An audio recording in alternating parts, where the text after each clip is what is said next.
ఒక రైట్ ఏజెన్సీని ఎలా సెలెక్ట్ చేసుకోవాలి మనం ఇప్పుడు ఎవరన్నా ఒక డిజిటల్ మార్కెటింగ్ ఏజెన్సీ సెలెక్ట్ చేసుకోవాలన్నా లేదంటే రేపు సిఆర్ఎం ఈఆర్పి సాఫ్ట్వేర్స్ ఏదైనా సెలెక్ట్ చేసుకోవాలన్నా ఈ స్ట్రాటజీ వాడాలన్నమాట. నా ఫేవరెట్ ఇది.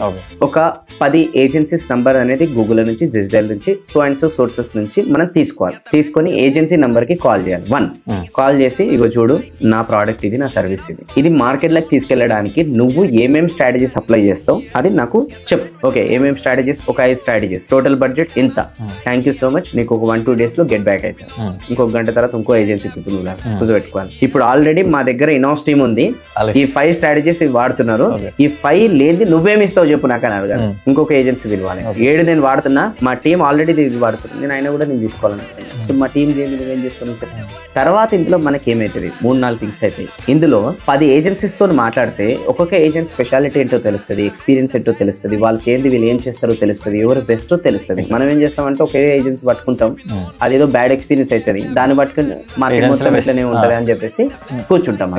అండ్ ఈ నాలెడ్జ్ ని పట్టుకొని 2 థింగ్స్ చేయొచ్చు.